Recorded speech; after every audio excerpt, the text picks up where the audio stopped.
Jangan lupa subscribe YouTube channel Metro TV News dan jangan lupa nyalakan notifikasinya. Pemirsa, ada reaksi penolakan dari masa pendukung atas penetapan tersangka Gubernur Papua Lukas NMB dalam kasus korupsi oleh KPK. Bagaimana pemerintah meredam reaksi masa pendukung Lukas NMB dan memastikan proses hukum yang berjalan murni penegakan hukum. Telah bergabung bersama kami Menko Polhukam Mahfud MD. Selamat sore Prof. Mahfud. Selamat sore Fitri. Baik, Prof. Apa sebetulnya pertimbangan sampai Anda sebagai seorang Menko Polhukam ikut menyampaikan progres penanganan dugaan korupsi Lukas NMB ini? Ya, karena begini, saya Menko bidang politik, hukum, dan keamanan. Nah, ketika ditetapkan itu yang menetapkan sebagai tersangka itu bukan Menko, itu KPK, dan itu sudah lama penetapannya, beberapa hari sebelumnya lalu timbul isu bahwa itu politisasi, rekayasa, kriminalisasi dan sebagainya. Sehingga lalu di sana muncul reaksi bahwa semua akan demo karena Lukas NMB itu dikriminalisasi karena pesanan partai politik dan orang-orang tertentu gitu. Tentu saya sebagai Menko Polhukam harus menjelaskan ke masyarakat tidak benar bahwa itu politisasi. Karena sebenarnya kasus Lukas NMB itu sudah lama.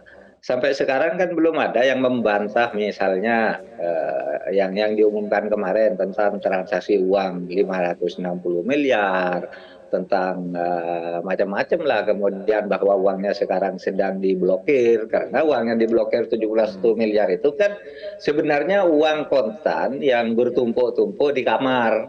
Lalu KPK atau pemerintah tahulah bahwa itu diangkut ke bank setiap hari, dimasukkan ke bank sekian, diblokir. Merasa setelah diblokir setelah 71 miliar diblokir itu baru dia berhenti memindahkan uang kontan dari kamarnya itu, dan itu semua ada rekamannya gitu.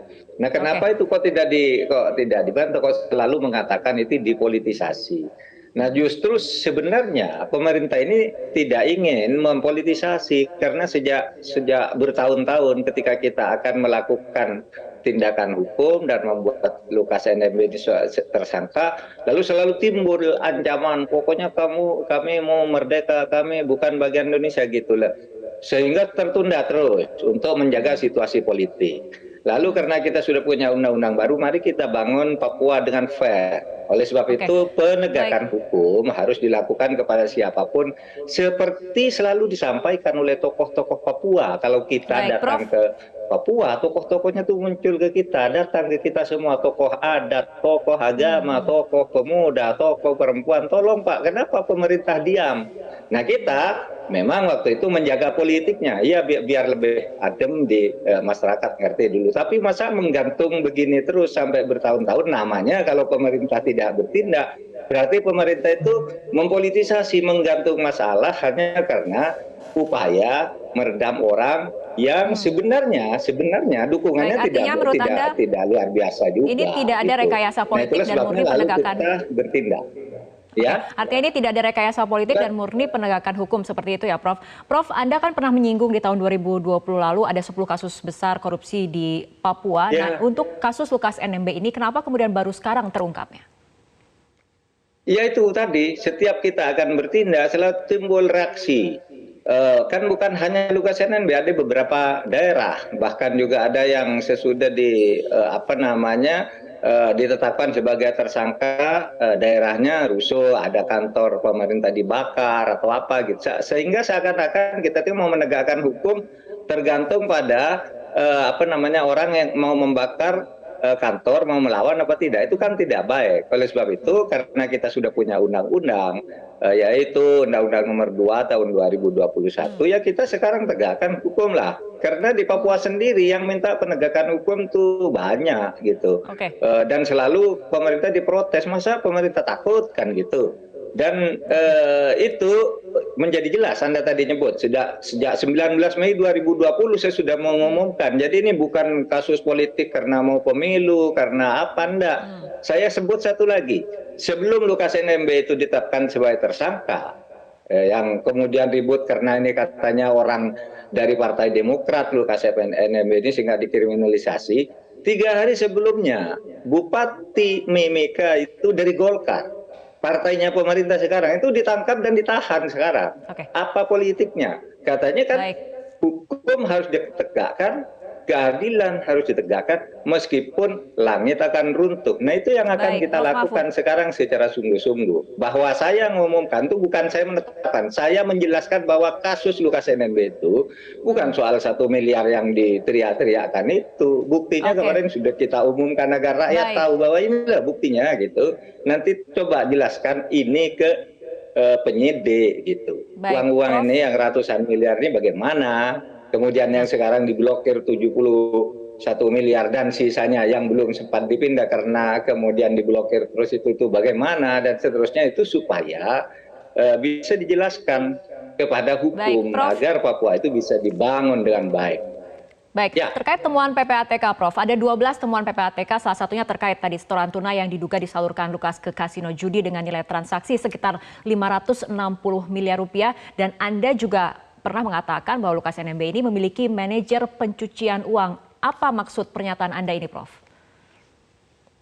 Manajer pencucian uang itu orang yang memang diberi tugas bekerja untuk menyamarkan uang dari negara itu dikorupsi lalu dicuci sehingga menjadi seakan-akan halal. Misalnya begini, misalnya nih satu contoh Mega itu korupsi uang 20 miliar kan.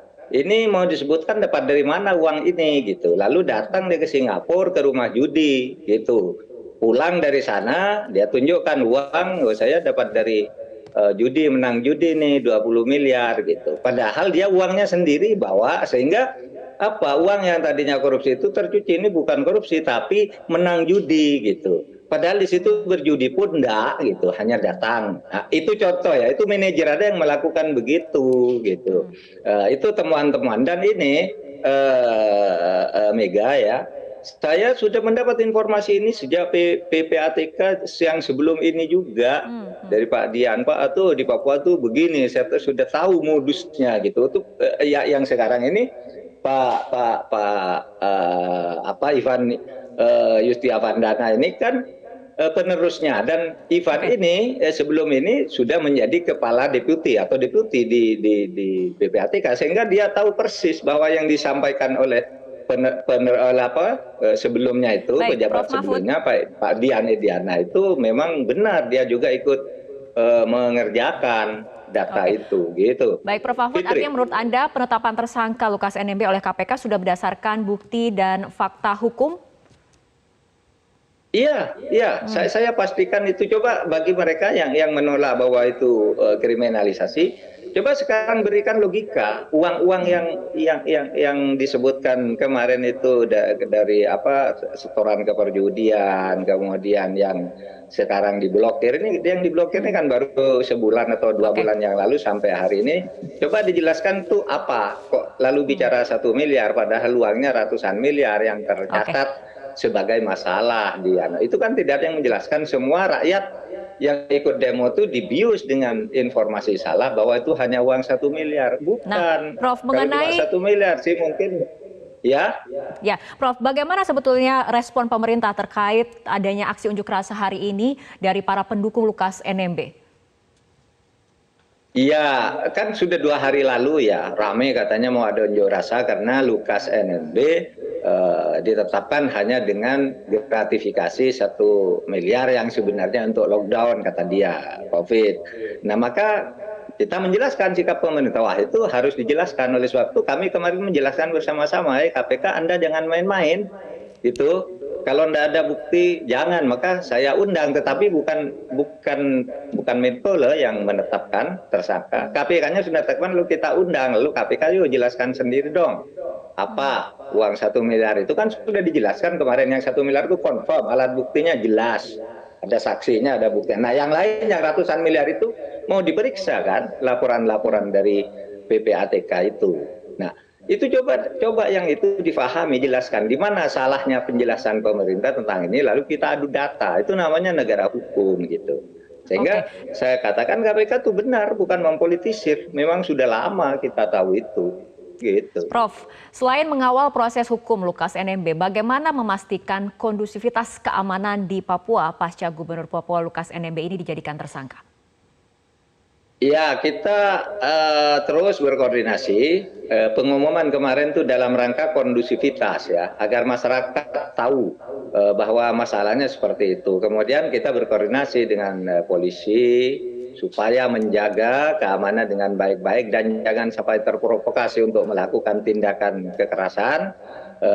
TNI juga kita panggil untuk melakukan langkah-langkah yang lebih persuasif dan humanis, jaga bahwa orang berdemo itu boleh, kemudian demonya harus tertib gitu, kemudian ya dilakukan upaya memberikan penjelasan-penjelasan, namanya penggalangan, penjelasan kepada tokoh-tokoh, kepada masyarakat, agar paham ini masalahnya gitu. Kalau memang nanti misalnya tidak terbukti, tidak ada, ya sekarang sih buktinya ya sudah cukup, tinggal dikonfirmasi. Kan sudah dikatakan oleh KPK, kami sekarang tinggal minta konfirmasi atas berbagai temuan sebagai bukti awal atas ratusan miliar itu. Coba itu dijelaskan, tanggal sekian ditransfer sekian dari lewat ini, kemudian ada uang sekian masuk dari misalnya dari satu tempat yang katanya ini masuk karena Juni, padahal uangnya dibawa ke sana lalu dibawa pulang lagi dengan di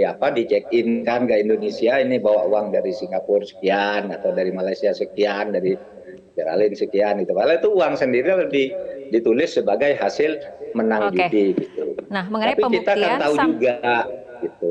Oke, Prof, mengenai pembuktian dan penjelasan seperti ini sampai saat ini, tapi Lukas NMB belum memenuhi undangan ataupun panggilan KPK untuk diperiksa. Apa tanggapan dari pemerintah pusat ataupun dari Anda?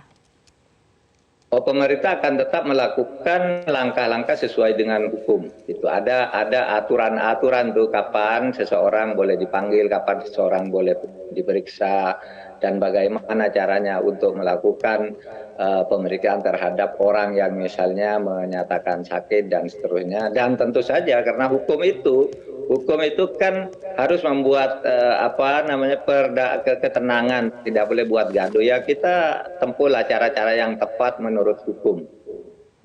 Dan yang lebih teknis tentu diatur, ada yang ngatur di lapangan. Baik, kita tunggu perkembangan selanjutnya proses hukum kasus korupsi Lukas NMB ini. Terima kasih Profesor Mahfud MD, Menko Polhukam telah berbincang bersama kami sore hari ini.